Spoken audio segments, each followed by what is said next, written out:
I'm so sorry. I didn't mean to get Mabel going. It's It's a thing. gotten things off to a raucous start here. How are you, Dean? Buddy, I'm really good. Other than having some canine issues this morning, I brought some treats up here to coax the pooch into the room, set up the bed. She's decided that that's not good enough. She's going to go downstairs. She's going to bark at everybody walking by, any noise she wants to make. So now she is someone else's problem, not mine. But other than that, I'm really good, buddy. Really good. I know I think we got Team USA and Team Canada in the World Baseball Classic in the quarterfinal down in Miami. Mm. So can't Yep, get away from the versus with the United States yep. of America and those narratives. I'm excited for that. Big upset. Italy beating the United States. That came out of left field, so to speak. Mm, good one. Uh, uh, Yeah, I'm yeah, yeah. Anyway, but I'm good, dude, and really excited to be here with you. We got a lot to get to. good. Yeah, tons. Well, I've been feeling down a little bit. Um, mainly two things. I was listening to Pastor Paula, All right. and I couldn't figure out what she was trying to say when she was speaking in tongues. I was trying to translate it. It was like kind of kaka, and it made no sense to me, and it just made me feel like, Yeah. what's wrong with me that I can't hear the spirit. Do you And know before we get started? Just a quick pit and stop. I grew up in that evangelical faith. yeah, I'll explain the speaking in tongues. I'm sure you know all about it, mhm. but you do know it's gibberish, right? Yeah, no, well, I was trying to figure it out, and it's Yeah. like I couldn't do it. That's why I was feeling like a little down for that. And the other thing is that no one's ever given me any shoes, right? Oh, As a gift in my career, though there is a billionaire that I am aware of, mhm. that I that I knew. And one of the things about him was that he insisted everybody wear lace black shoes, be suited up at work, and he could not stand asymmetrical shoe tie laces, right? So unless they were even, you could be fired. Really? And that one of the things that he did is that everybody was given a company car, and that car was given a wash every day at the company garage. And they had shoe shine at work, but you had to have your laces evenly tied, like, and you could be fired Is this a real if you story? did it. This is No a real way. story. Yeah, absolutely, absolutely. So shoes, right? There's an Italian proverb that says that you can tell much about a man by looking at his shoes, right? A gentleman should have a good pair of shoes, and you have this whole MAGA regime is wearing these Florsheim shoes, right? As they're Shoe going cult. to meet the Italians, the British, countries with good cobblers and a nice shoe tradition. And it's an astonishing thing that's going on with that. But little Marco, so Trump guesses your shoe size, right? Like he's like, I would look at you and I'd be like, all right, 15. And and it doesn't matter, right, what it is. That's what you're gonna get. That's what Yeah. Trump got you. That's your shit. This is Steve. First of all, I'm sorry you're not in the Trump shoe cult. I know you're sad about it. And reversing even further, I'm apologetic that you haven't studied enough gibberish to understand what speaking in tongues. Yeah.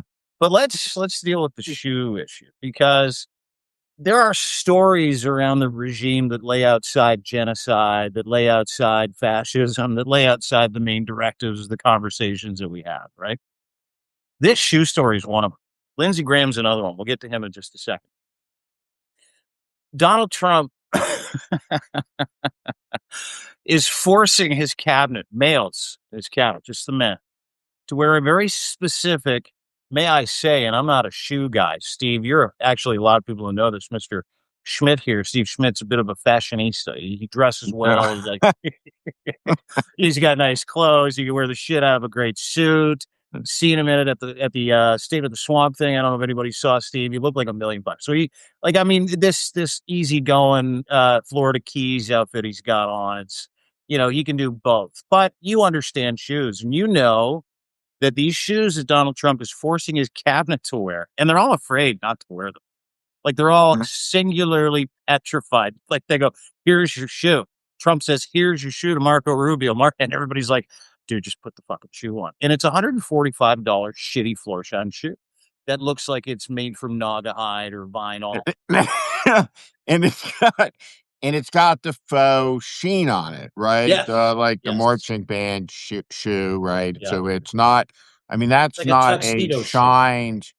That is not a shined leather shoe. That's spit shine. That is a whatever you call that. Vinyl, Naga hide. Fine. It's That is a like a beautiful yeah. nog hide. Like the pants that I used to buy when I was poor and I was a Mhm, kid and I wanted to look like leather. And someone's like, "Hey, dude, Naugahyde looks like leather." I'm like, "What's Naugahyde?" Don't mhm. worry about it. It just looks like leather. That's what they're wearing. And these shoes are so terrible. And what Trump has done is he presents his cabinet with these shoes all the time. And he says, "Hey, you got to change your shoes. You got to wear these Right. shoes today. We're going to be sitting in front of people. Got to wear the same shoe I'm wearing." Now, as weird as this is, made even funnier by something you said earlier where he guesses their shoe size. That's a true Yeah, story. yeah, he does. It's like Marco 5'3". Yeah, I'm gonna get him a 14 or a 15 to your kid. yeah, And there's this picture, if you go to the warnings, if you go to Steve on social media, anywhere on social media, the warning on social media, there's this meme that you put out, and you always brilliantly tie it back. But this meme you put out the other day, I was flipping through my mm, thing, and I'm like, "Oh, there's Steve. He's got a picture of shoes." And I'm like, what's going on here?" This is like 2, 3 days ago. And Marco, he guessed wrong with Marco by about 7 sizes, and there's yeah. about 6 inches at the back of his shoe. Right. Like What do you someone's do? wearing his dad's shoe, right? Like when Yeah. you're 6 and you try your dad's shoes on, and it is such a beautiful example of what this regime is all about.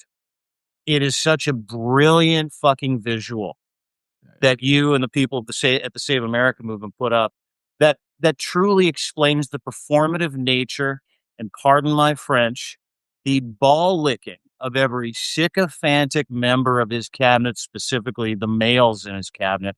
I'm not going to get into the females of the cabinet because I don't know what they're being forced to wear. But you combine that with this gold pin that he makes his cabinet wear now, Mhm, mhm. and this gold pin is a bust of himself Yeah. and they all have to wear it, including Scott Besson, who was wearing it yesterday, and Brendan Carr, who Beautiful. hasn't taken it off. So Party sorry you pen. didn't get one of Beautiful. those too. Yeah, the first guy to wear that was way back about a year ago, and but you knew that everyone was going to start wearing it. But they get these shoes, and it's something. It's something. Little Marco, like what? I don't know what even you do with that. You got to wear layers of socks, I guess. Um, I get a big thick sock on.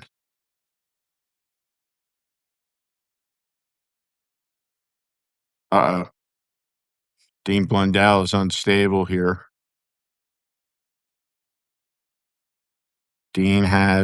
We've lost the sound.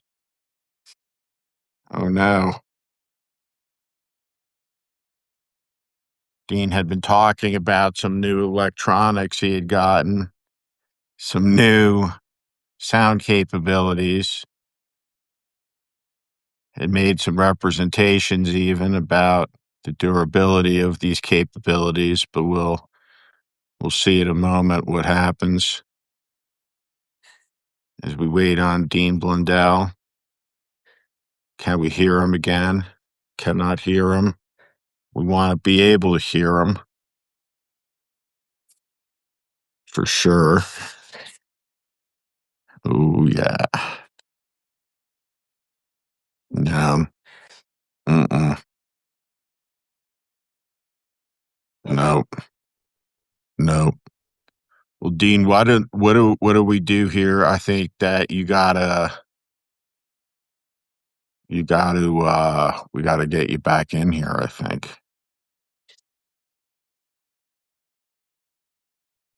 Hmm, very difficult. Well, we're going to talk about Lindsey Graham, and I look forward to hearing Dean's take on Lindsey Graham. I'll just say that I've spent a lot of time with Lindsey Graham. That when you are on a presidential campaign, you're just incredibly close quarters with people. And Lindsey Graham was one of the people who was constantly out with McCain. So when Lindsey Graham was out on that bus for that period of time during the primary, for 5, 6 weeks every day, flying, as there were multiple primaries, Lindsey Graham was there. He was the constant companion, along with Joe Lieberman, and to watch Lindsey Graham grow into what he has become, talking about things like we're killing all the right people and cutting taxes for all the right people, the grotesquerie of it all, his openly bragging about that he's manipulated, in Lindsey Graham's telling, the Israelis, the Saudis, and Trump into starting war in Iran, a war without a plan, a war without any notion of what comes next. And so it is a astonishing moment to watch this very puerile individual, this warmonger, betray certainly the legacy of his friend John McCain, but more deeply than that, certainly, to betray common sense, to betray what MAGA itself claimed to be for, which was in the end restraint in foreign policy, that there wouldn't be any of these wars. But it's an astonishing journey that Lindsey Graham has taken. I was just talking about waiting for you to get back on about Lindsey Graham, and Mhm. he's quite a fellow. What happened to him? Well, all of the what do you mean by that? What happened to him over the years? Over the Yeah, I mean, when I say what happened to him, I think what I'm referring to is that I don't really quite understand what happened to. He had a little statesman, you know, as I fix my audio, and I wanted to ask you this because you've watched him, you know about Lindsey Graham, you understand that this man is severely compromised in ways that a lot of people don't even understand, right? And it's almost as if, and that's the impetus for the question as to what happened to him. It's almost as if he's just kind of said, fuck it. I'm going full villain. I'm going to sell a bunch of hats. I'm going to tell everybody that we're coming for your oil. We're going to murder you if you're not a friend of the United States, Donald Trump. So he's gone full Trump. And if you remember back when the insurrection happened, J6, he was like, I'm out. I tried to do this. I tried to do this with Trump and I couldn't do it. Now I know he's got demons, but this is almost like he's kind of shown up any kind of statesman that he ever was before. And he's just decided, I'm full MAGA now and I don't really give a shit about the consequences outside of getting what I need to get out of this because it almost looks like he's got nothing else. So I think that's a key insight, is in terms of the he's got nothing else. He's got nothing else. How Lindsey Graham grew up. He grew up basically this little Lindsey Graham around the bar. And obviously, he can't fight. He's not a tough guy. He's not, anybody who has any place other than being able to make people laugh, right? Wasn't an athlete, wasn't a musician, right? But he can make people laugh. And he's a sidekick, Mm, that he is, the archetypal sidekick. Now, everybody would always say to me, going back, and this has gone on for 12 years now, and it's important to understand that on the day that Trump comes down the escalator and denounces the Mexicans, everyone in the Republican Party, everybody has the same position that I hold today.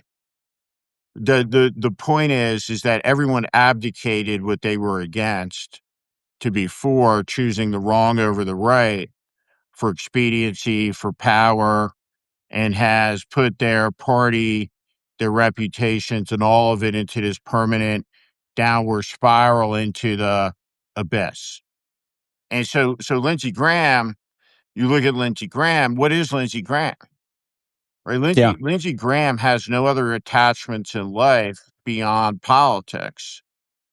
And he's a force for tremendous harm, Mm. frivolous, as he talks about life and death, a deeply, deeply unserious person in the moment. But specifically to the question, like, what is he? He's a remora. He's a pilot fish. And he became famous as the remora around a shark, an apex predator, John McCain. The people were basically like, this is a good and decent shark. That is the McCain shark. And look at that remora swimming alongside him. Mhm. That's Lindsay. But a remora eats the detritus. It eats the filth, Mm. right? It's not a predator. It's a scavenger. And Lindsay consistently has been that scavenger. You have to look at Lindsay through the prism of his anti-Clinton conspiracy days as a House member during the mob of impeachment, all the way through to now he's a senator and he hooks up with McCain and Hillary Clinton's in the Senate, and he bends to the culture that he's in. Mhm. But now Lindsey Graham is off the leash, and he's a remora who lost his shark. McCain's shark died, and off he goes now, and he finds a new shark. That's the Trump shark. It is his vile shark. Everyone knows that. But he's the same remora, feeding off of a new predator, like new excrement. Mm. And that's what Lindsey Graham is. He's a bottom feeder. He's a scavenger. He's a bottom feeder. He's a scavenger. This is knows he can't get power, but for proximity to it as a sidekick. And you listen to him talk about, hey, this is what I did in a Wall Street Journal piece. This is how I manipulated everybody into this war. It's appalling. I mean, I had military officers that talked to me about when they were in Iraq, when they were in Afghanistan, how much they despised when Lindsey Graham would come over for reserve duty or on Senate trips for, what they called war tourism. Just a deeply unserious person, a huge infringement on their time, a person they did not care for, right? Who they saw through. He's a very, very hollow, very, very empty guy with bad judgment. And there's a lot of people with terrible fucking judgment that work in American politics. And he's at the top. South Carolina voters, right? It's a reflection on I think the whole state, the character of the state. Mm. Right? Mm. You're doing a terrible thing for the country. Like if you're sending Chris Murphy to the Senate, Connecticut, it's like good job, Mhm. Mhm. right? Mhm. But you're plaguing the country with Lindsey Graham, the international vandal, Mhm. right? An arsonist, frivolous man, hollow man, Yeah. principleless man, Mhm. intoxicated with the power and the lust for war. It's very, very dangerous. Very dangerous. Well, especially when you got nothing left. I mean, you and I have had several conversations. You wrote an incredible piece about Lindsey Graham not long ago where you let people into the concern that John McCain had Yeah. for Lindsey Graham and what he's hiding. And a guy like John McCain had some values and virtues. Say what you like about the man and his history. He lived a long, beautiful, fruitful life, but he stuck to the values and the virtues that made him who he was. And those values and those virtues, when you think about it, um, led him to have a relationship with Lindsey Graham. And I don't know if that's a story you want to tell, but I want to kind of hinge into, part of that story, which is, how does someone cash in every principle that they ever thought that they stood for? How does someone just disrobe themselves of that centerpiece of morality and character, the things that are really important, the pillars that make up your life? Because if we're to believe that Lindsey Graham was ever what he represented prior to this heel turn with MAGA, then you're wrong. But I think it leans into this incredible story that you told about him when John McCain called you and said, "Let's talk about Lindsey Graham." He Lindsey Graham used to tell the story about when it was a funny story about when he was a lawyer and he had a divorce case. I have no idea if the story is true or not.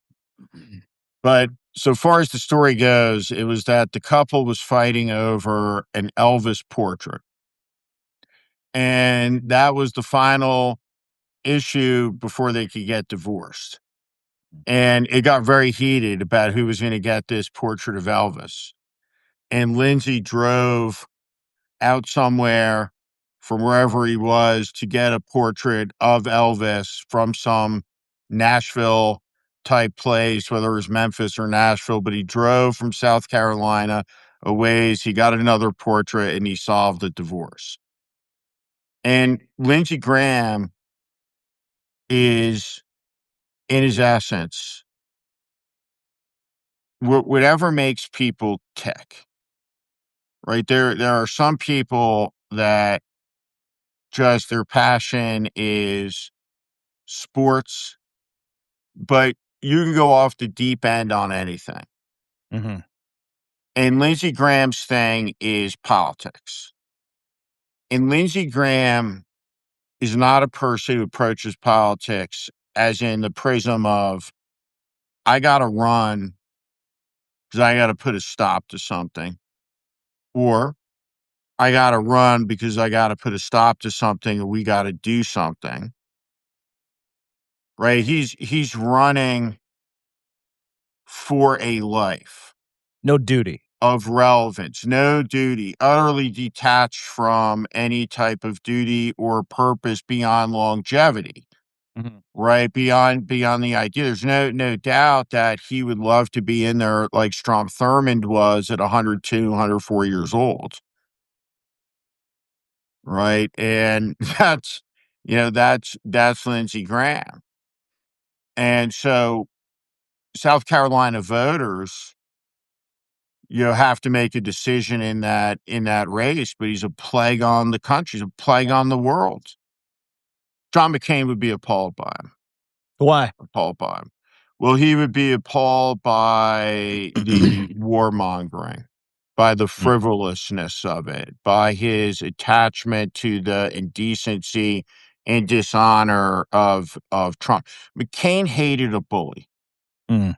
And he would have despised Trump for that, but he would have particularly hated the villainy of someone who was so proximate to the abuse of children and implicated in the abuse of children from a growing pile of information that really deeply implicates Donald Trump, no matter how you care to look at the matter. And so, I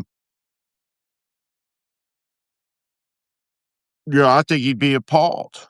I think he'd be appalled that uh, mostly a generation had to die off for a Trump to rise. Mhm.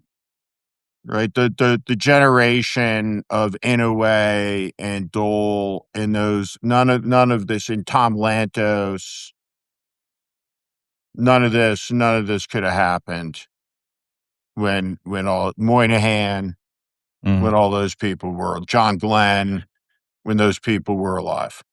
Mm. Mm. It it touches on something that we sort of mentioned prior to talking about Lindsey Graham being this political animal that only does this because this is what he does. not because he feels any sense of duty. So when someone is that person, and you and I have talked about, moral flexibility from time to time when it comes to messaging. We've talked about moral flexibility when it comes to being able to get a job done for the greater good. But there's one thing that I think that you and I continue to hang on to, and I think it's why we're friends, but I also think it's why we work together with the Save America movement. I think it's also why we both stand up for democracy. We both give our privilege to those who need it. That is one of the things that is most important to us. John McCain made a habit of doing that from the time he was a POW until the time he passed away. Is how do you give your power and your privilege? Where is your duty? Where is your sense of character when it comes to making a difference around you? Because we know that the collective is a community. We know that the Republic is us and our intentions. And so when I think about Lindsey Graham through that lens, right? When I think about how, he had a modicum, a modicum of respect up until I would say 2024. And listen, you can hate Lindsey Graham for a bunch of different things. We can talk about him being blackmailed by Donald Trump. We can talk about his alleged homosexuality, but none of that really matters to me. That's a choice. That's all the things that people love to. Those are gotcha moments. Those are gotcha stories, right? But what amazes me about people like Lindsey Graham, it's the same thing that amazes me about people like Doug Burgum. It's the same thing that amazes me about people that I used to respect in the GOP, how they completely just said, you know what? Here's what I am now at the age of 67. Here's who I am now at the age of 52. I'm going to abandon every value that I held dear. I'm going to abandon every virtue that I had, what I told people I was transparent, honest, courageous, empathetic, loving, judicious, wise, for the people. I'm in it for you. And it's not just the abandonment of it, but it's the celebration of it. And that celebration that is literally attached to just impressing one guy. And that guy, to your greater point, being probably a pedophile, for sure, an adjudicated rapist, someone who's been credibly accused 31 times of sexually assaulting women over the last 45 to 50 years, who's now the president of the United States. And for people like me, there's this hard line because I run everything through a filter of values and virtues that I hold dear, right? Is this good for the common good? Is this of good character? Am I helping the Republic and the community around me? And when I see Lindsey Graham, who was able to fake it for a solid 35 years, whatever values and virtues he ran by, when I see him standing on Air Force One, giddily going, "Hey, Cuba, we're going to fuck you up next. Watch out. By the way, buy these new MAGA hats." And then I see him on MS Now, or I see him on state media, Fox News state media, Trump state media. And he's like, you know what? Not only does Cuba have no idea what's fucking coming, we're going to wipe Iran off the face of the earth. And I shake my head, not just because it's like, this guy's fucking insane. I shake my head because I'm like, I do not understand. It does not compute. You talk about values, you talk about character, you talk about a character builder, a character moment. Lindsey Graham failed spectacularly for all the wrong reasons. And that, to me, is the entire impetus for what we stand for, why we're here, and why you left the Republican Party, why you've been screaming from the mountaintops, why you started the Save America movement. This is a values first proposition at this point. And if you look at someone's values, and I'm not even talking about Donald Trump at this point, Steve, that man doesn't have a moral compass to speak of. Lindsey Graham might have. Donald Trump never has. We're dealing with a completely fucking different animal. He's the Billy Hayes of fascism for everything that stands behind him. He'll take whatever money, whatever you got. He'll do anything you need. Fuck. Israel managed to convince him to attack Iran because it might have been in his best interest, because he wants to prevent anybody from seeing the Epstein files, because he knows what he is. They all do. And intrinsically, and that's the part I wanted to ask you, because you and I have lived a long and fruitful life, right? We're both in our 50s, and we have both come to the realization that at some point, if you're duplicitous, it'll kill you, right? If you're that guy that's like struggling being two different people, where you tell people that, you're a good guy and you're going to do good things for other people, and then behind the scenes, well, we're seeing that duplicity play out in real life, and that duplicity personally, this almost killed me. I'm presenting myself as something else, something that I wasn't, a dishonest dealer, someone who, built up this reputation of a radio guy years and years and years ago. This isn't about me, but I completely understand that duplicity. And there's this shame that comes with it. But what I want to ask you is, how is it possible that none of these people, Lindsey Graham, Donald Trump, Marco Rubio, Pete Hegseth, that none of them experience that shame? Because that's the kind of shame that kills a good person, Steve. Some years ago, I got into this tweet fight with Rubio and then Ted Cruz. Is this why you're not allowed to be on Twitter? No. Before I had my Twitter taken away. Yeah. Um, I got into this tweet fight with little Marco, and the point that I had made, whatever his origin story originally was, it had his parents fleeing Castro, which was not true. They left in '56 before Castro came to power.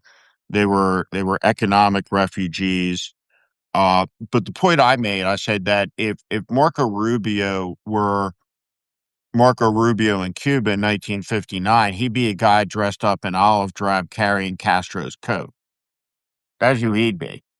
And he went crazy, and Ted Cruz went crazy, and I was completely right.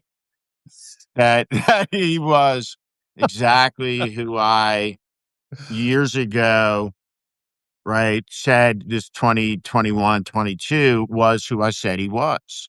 Yeah. He's a schemer, he's a plotter, he has no principles. He's a cohort of principleless men, and you indict their character with their own words because of the passions with which they spoke about the indictments of the causes that they now serve so well.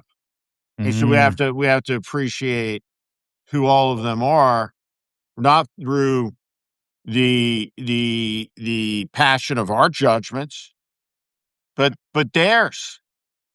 mm. They know. So, yeah. They know. They've gotten in line behind a tremendous indecency. And the truth of the matter is that you look at this moment, what an unimpressive group, including General Kane. Yeah. Putting it lightly. I mean, we'll get to Iran in just a second, but these are the biggest cheerleaders for a war that will have no end. The new Khomeini came out today and he's like, hey, we're going to get you everywhere. They blew up, like, I think 7 oil tankers in the Strait of Hormuz yesterday. They warned everybody, the new Ayatollah, competing reports that he's now in a coma because he's been hit again. No one knows. But I mean, the threat of what these and this kakistocracy, if anybody's seen the movie Idiocracy, you know what I'm talking about, where you put the dumbest people that don't have any moral compass in a position of authority, and you've got legitimately someone who's so morally bankrupt that he doesn't have a moral compass, that he doesn't have a character. The only character is money, influence. The only character is, how do I hide from the shameful things I've done in my past? And I go back to that sometimes when we have these conversations, because again, that duplicity as a human being almost killed me years ago, where I'm like, I got to get my shit together. I got to tell the same story and be the same person. My words have to match my works, right? That's one of the most important aspects of my life, your life, one of the most important aspects of what the Save America movement is, which is, hey, this is who we are. This is why we live. And we're going to show you. We're not just going to tell you. But this is a tell me regime, right? Much like the Russian regime is a tell me regime. We're going to tell you about your reality, and you're just going to have to suck it up. You're just going to have to live Mhm. with it. And that's really the shitty part for so many Americans, right? Because they're exhausted at this point. And I see it all the time. Like, I've seen this Iran story. I look at analytics because I'm an analytics guy, and I looked at this Iran story that we put out today, or sorry, yesterday. That's through the roof. But then I look at the comments, like hundreds of thousands of people read it. I look at the comments. It's like, I'm exhausted. I can't imagine that we're going to continue to do this as a country, that we're allowing this man to bomb a school. And this was the impetus for the piece that I wrote, is that the United States of America with intel going back to 2016. They had not updated their intel. Again, this is what happens when you have an idiocracy. You put stupid people in charge of really important shit. Bombed a school right next to, about a half a block away from, an IRGC munitions dump, killing 175 girls, injuring another 95 girls between the ages of 7 and 12, Steve. So you've talked about this before. With impunity. The regime has lied about it. Yesterday, the U.S. military came out and said, hey, that was us. We did that. That was our Tomahawk. And Donald Trump was asked about it again. And this was, my count, the 11th time in 12 days that he said, A, I don't know about it. B, that's Pete, that's Marco, that's Jared. You want to talk about flailing values. Blame everybody else. Not me. Can't be on me. I'm perfect. I did nothing wrong.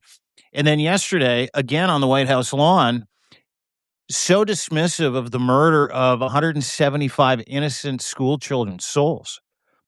He was asked about it, and he's like, I don't know anything about that. Next question. I can't, I mean, I'm not wired to live like that. I find it fascinating that he is, Steve, but I also find it fascinating that he's been able to find enough people around him to be able to make this all happen that still co-sign that kind of bullshit. I I think that when we think about the storm of history that we lived on the edge of in an era that was so much shaped by it, by the Second World War, and being of an age where, we knew men who fought in it. We knew our grandparents, right? Men and women who lived through all the period and who Mm. understood something about it, that there are certain values that you want to have about life and death and humanity and good and evil. And there was a great contestation that shaped the early parts of our life that was clear enough that it was easily delineated into a black and white between liberty and oppression, between totalitarianism and democracy. And the prevailing of democracy over tyranny, the fall of the Berlin Wall, many people called it the end of history when we were young. Mm. And the truth is, we're facing a real catastrophe in the United States. And by catastrophe, I mean more than the bad things that are about to happen when we have $5, $6, $7 gas, maybe higher, when the economy seizes. All of this a choice.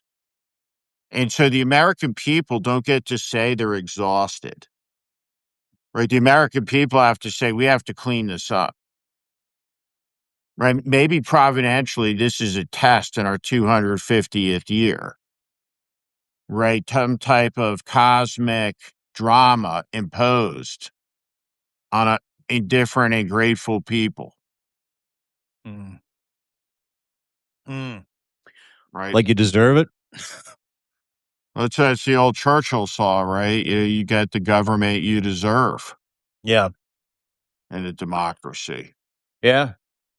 It's a double-edged sword. I said this to a buddy of mine, Flavio Volpe, who's with the Prime Minister's office up here in Canada a while ago. I'm like, the Trump win, is that democracy? I mean, like, ultimately, is that democracy that the United States of America chose to put an adjudicated rapist back in the Oval Office? Not just a convicted adjudicated rapist with E.G. and Carroll, but 31 different sexual assaults, verified, credible sexual assaults that he either paid off or got out of, Steve. 31 that we know of, right? It's like mice when it comes to guys like this. If there's 31, there's 310 or 3,000 times that this man has done this. Bankrupt, morally fucking bankrupt. Guy who treats women like marks. A guy who is most likely a pedophile. A guy who we know is trying to hide pedophilia, threatening Thomas Massey, who's begging for transparency. That you keep this up, Thomas Massey, you get transparency for these victims. I'm gonna come at you like no one's ever come at you, right? Yeah. Like, Yeah. in the details are the fucking story. And when I think about anybody, and this is something here in Canada that I willingly attach like a scarlet letter, like a collar around any support for Donald Trump at this point. The delineation is rape. The delineation is protecting pedophiles. The delineation for me is being a pedophile. The delineation is being a serial sexual violent predator of women and children. That's the delineation. And we go back to, what kind of person and tell me about that person's morals. Tell me about that person's center. Tell me who they are. Who goes, you know what? I can overlook all that if I've got cheap gas. Well, fuck, guess what? To Steve's point, they're paying $6 a gas for diesel in South Carolina this morning. So there goes your cheap gas. So the abandonment of morals and character when we're picking our leaders in the United States of America, not once, but twice, and still the fervent co-signing of anything to do with this man because of the ideology and the collected groups behind him and the cult, which is MAGA. It is impossible for me at this point of my life to look at any Canadian, and I've got Canadian friends that I do not fucking talk to. Like you and I have had this conversation. It's called integrity. I've got people that I've done business with over the past who still support Donald Trump. And I cannot delineate anymore between their support for him and their support for pedophilia, their support for rape, their support for the destruction of the United States economy, their support for the destruction of the empire, this once great, beautiful city and freedom on the hill. I cannot separate anybody from that, and I don't care who you fucking are. And so, to your greater point, you got the government you deserved. You got the government you deserve because enough people in that country felt like, there's a stroke here for me if I just keep up appearances. And you talk to any Republican without the hardcore Republicans in the room, they'll tell you the same thing. It's a game of survival at this point, Steve. Really? A game of fucking survival at this point? A survival like you want to protect a pedophile and a serial fucking rapist because you're going to keep your pension? That does not register with me, Steve. Does not register. And that's the disease in America now. It's this exceptionalism that, we're so exceptional, we can overlook a guy who's a serial fucking rapist. We can overlook the protection of hundreds of pedophiles and thousands of victims whose innocence were stolen from them as children whose families were blown up as a result because he wants to hide all. I mean, it is, and I live in Canada. I know you live in Canada for a portion of the year as well. And we have the exact opposite of that guy leading Canada, Mark Carney, who yesterday made two announcements. 40 nation compact, 1.5 billion people, 40% of the GDP, all the democratic countries. Mark Carney is the leader of that table. Yet to have a name. Good, because I hate names. The other thing that we announced yesterday is the European Union has taken on, basically adopted Canada as its closest partner, which means that one of those partners had to move out. Which partner was that? That was America. Can I tell you what that was all based on, other than the fact that Mark Carney's fucking incredibly competent? What we're discussing, character, values, virtues, that's stability. People can believe in this country. So you look at both of these situations. What did Canada vote for? We voted for competency. We voted for a practicing stoic. We voted for a guy who's like, here's who I am. Here's my values and virtues. Conservative when it comes to finances. I want this country to do well, but I'm socially prepared to do whatever it takes to make sure this country is inclusive, but not overly inclusive, performatively inclusive. None of that bullshit. None of the woke stuff. We're just going to go forward. We're going to let people live their lives, and we're going to focus on what's important. When I look at the United States today, especially, none of those things are important. And Canada now has usurped the United States of America, and Mark Carney has usurped Donald Trump or any president of the United States, which is unfucking thinkable, as the new leader of the free democratic world. And that is based on values and virtues. That is based on courage, wisdom, temperance, justice, love, and fucking doing the right thing when it really, really matters the most. That is not something that is anywhere in the Venn diagram of what the Trump regime and the U.S. government stands for. No, no. Um, I, it's very, this all of it, this must be a post. And there, you said a lot of things there, and I'm gonna go through a couple of them. First, Thomas Massey is an interesting cat. Lost his wife not long ago. Just to understand Trump's cruelty, Trump attacked Massey's dead wife to Massey, and he's still grieving. He's recently remarried. But it was Trump has for a long time been engaged with Thomas Massey, and so Massey, I believe, is an MIT engineer, farmer up in northern Kentucky. He's a conservative, but the thing he won't get in line with is child rape, and he has made a stand with Ro Khanna and have been the drivers of the demand that all of this be released, it all must be released, and the drip and drop of it, every one of them, the drip and the drop, implicates Donald Trump in all this stuff. So at any rate, Trump just went to the district with his handpicked candidate who's a Navy SEAL and he's got his trident on his lapel. And this guy gets up and displays a moral cowardice that is epic. The Navy SEAL, this moral coward.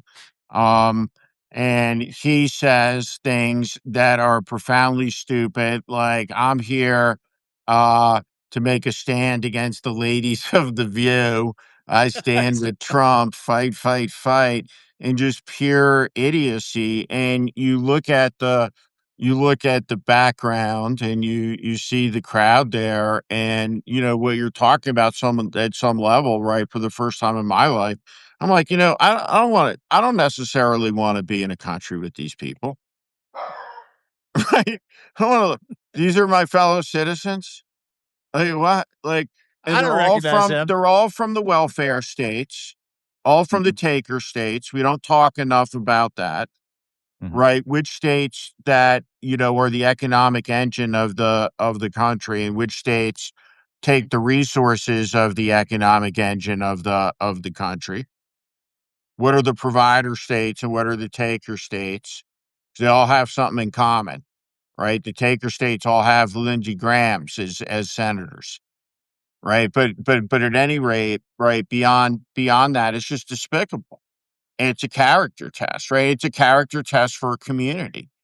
Is that like what is going on? What has destroyed the civic bonds, the sense of Mhm. duty, connection to country, bonds of patriotism, affection, good judgment, basic morality for an Mhm. entire community, that on the word of Trump and his commandment, thou shalt purge from public office a man who was one of you, who drew a line at protecting children.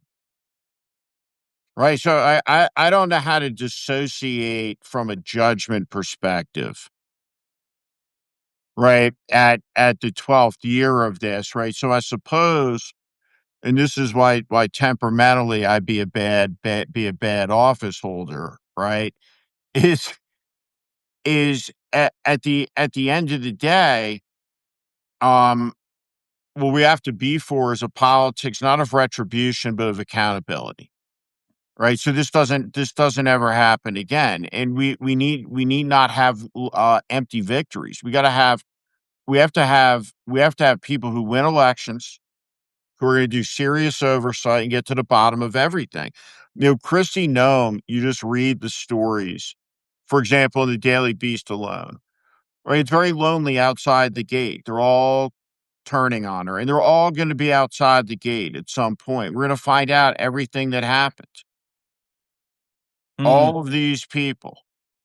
And we have to be committed to making sure that the crowd cheering Donald Trump in Kentucky is never the majority that decides the fate of the world in this country.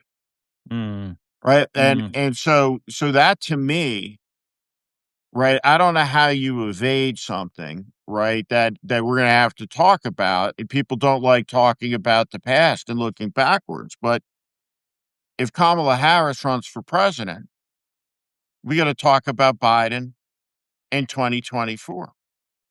And it's not good necessarily to talk about this stuff, but there has to be an appreciation that those were the people who lost to Donald Trump, who was a malignant force. This was not a surprisingly malignant force.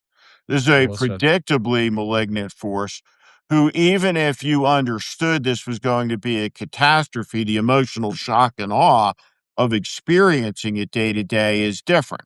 Experience is always different. Mm. We're living through it now, right? But losing to this had an immense consequence. Appeasing it for a year in the Congress by the Schumercrats had an immense consequence. The building of the ICE Army being just one of them.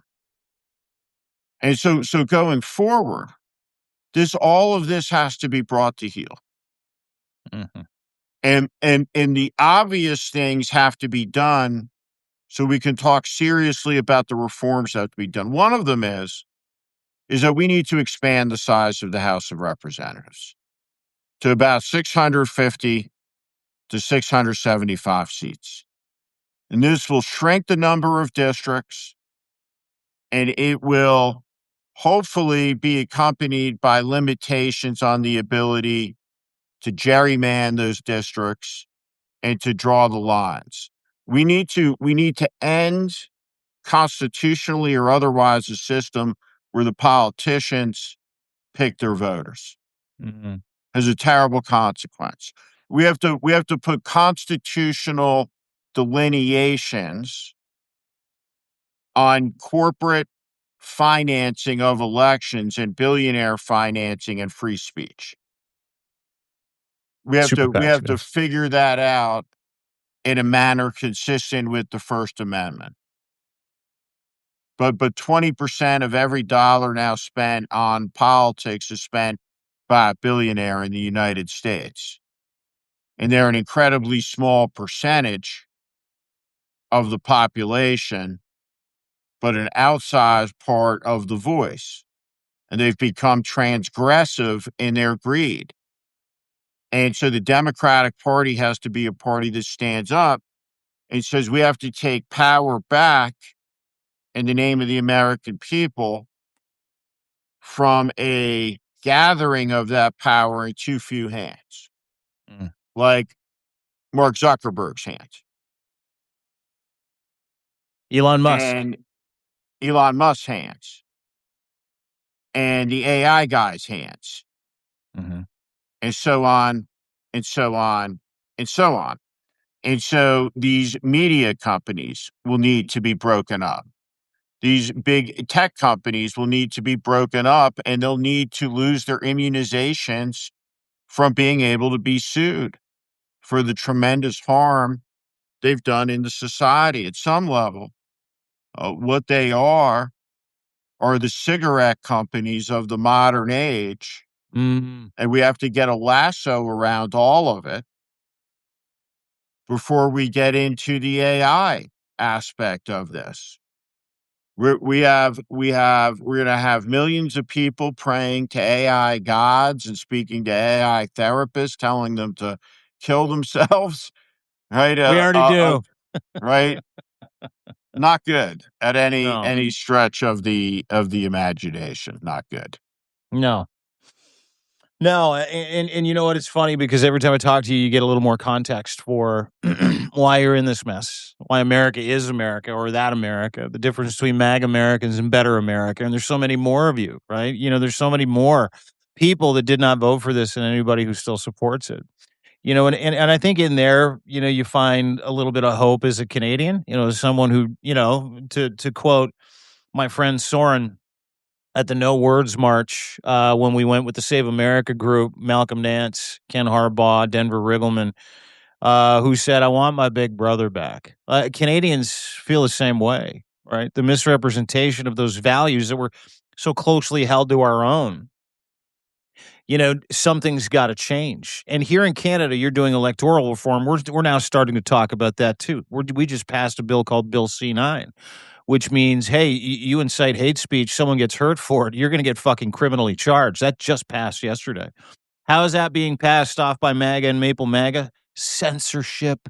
They're coming for free speech. Joe Rogan's talking about canceling podcasts in Canada now today. It's just pure ridiculousness. Pure ridiculousness. And that ridiculousness that I see, and I see people like you, some other people that we know that have these solutions to be able to say, how do we protect ourselves against this again? I think the first thing that everybody needs to remember as we wrap this up is at some point in time, all of us, whether you voted conservative or liberal in Canada, you voted Democrat or GOP in the United States of America, are going to have to ask yourself what you are voting for, not who. Cult of personality is a big deal. We get it. You can take that cult of personality, you can turn it into, something that takes over a party. That party then takes over a country. We just saw it with MAGA. We saw it with Hitler and the Socialist Party of Germany, which then became the Nazi Party. Yes, that's right. He went and asked the trade unions to make him their leader. He said he was going to make life better for everybody.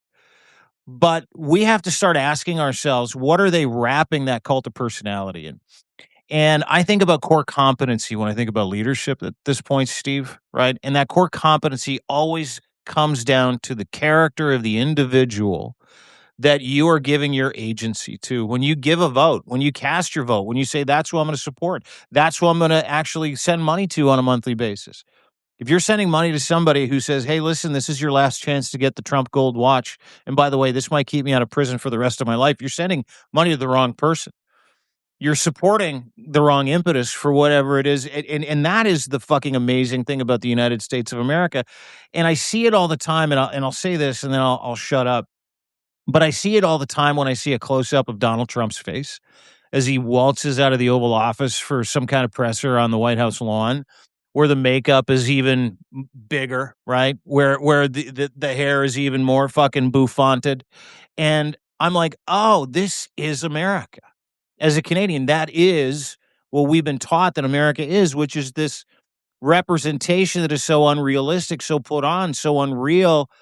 I mean, that you've got a president of the United States that literally gets a spray tan before he walks out of his bedroom in the morning.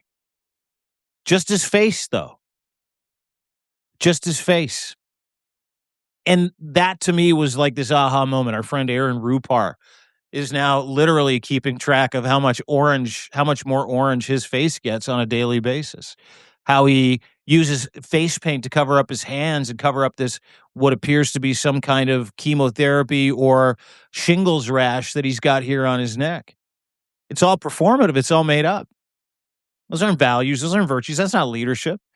That's a fucking arsonist. That is a con man. That is a fascist. That is a dictator. That is someone who knows that if you believe in him, why do you think that he's putting his face on giant tapestries in front of the DOJ? Because he needs you to think that he's in charge. He needs you to. None of the fucking stuff we've seen from him says otherwise. He's not in charge of shit. This guy is literally stealing from you, running around the world, killing people, trying to prevent everybody from seeing him in pictures and videos with probably minors. Richard Kahn was on the stand yesterday. And again, this is now I'll shut up after this. Richard Kahn is Jeffrey Epstein's accountant, who said, yeah, we paid people off on behalf of Donald Trump, including that minor in question. Yeah, we did that. The estate did that. Part of a massive settlement with other people. But yeah, we did that. That happened yesterday. That literally happened. Sure did. So Sure did. When we ask ourselves that question about what are you supporting if you support Donald Trump, that's what you support. And that's something that I'll never get my head around, and it's something that you can't get your head around, and probably why you spend half your year in Canada, probably why you spend the other half of your year in the United States with the Save America movement, literally giving everything you have to try to save that beautiful country. And listen, we know you're in there. Like, as Canadians, we know you guys are there. We love you all. We love you all. We're just waiting for you to cut that metastasized cancer right out and waiting to have our friend back. And that is what's truly important to all of us here in Canada. I would just say to that is that I think that there's one thing that they, meaning MAGA, cannot get their head around. And I honestly don't understand it. And I don't have a doubt about what side is going to be the winning side here. And it's going to be our side. But there is no workaround for the outcome of elections. Illegal aliens, as MAGA likes to call undocumented individuals, do not vote. No. You have 100 instances out of hundreds of millions of votes cast. It's an insignificant blip of an asterisk, of a pimple, of a decimal point of a number. It's not a real thing. Mm-hmm. And what Donald Trump broke was the legacy and the lineage of the peaceful transition of power that goes all the way back to John Adams losing an election and leaving the White House. And what he has poisoned is an idea about who is in charge.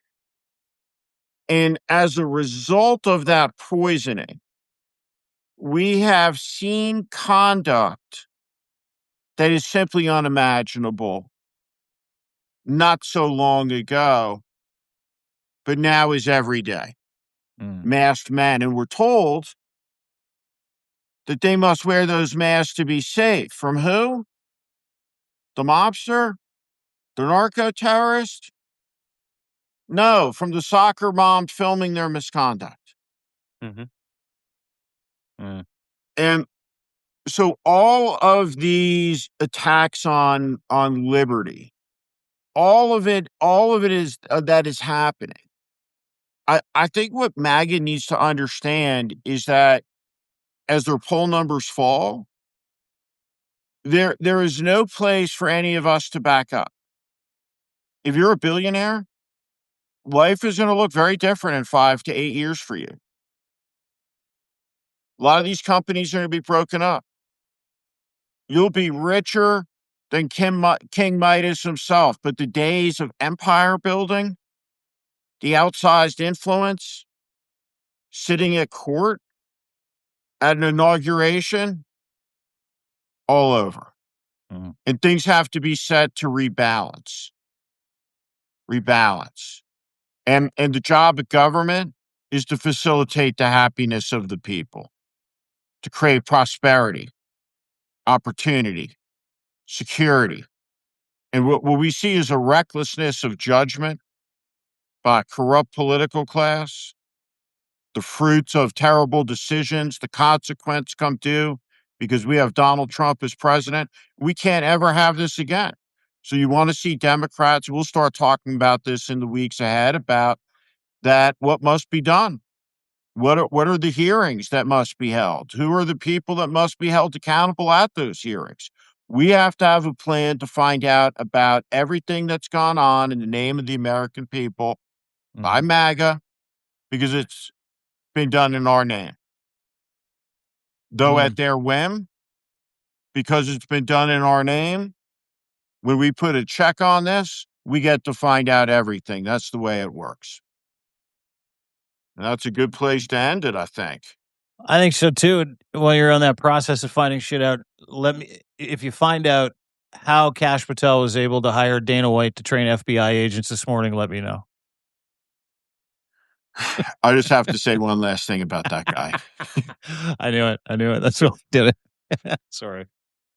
You have elite FBI counterterror teams running around giving protection to Kash Patel's untalented quote country music star singer who goes and performs at these Trump Fest things. Is that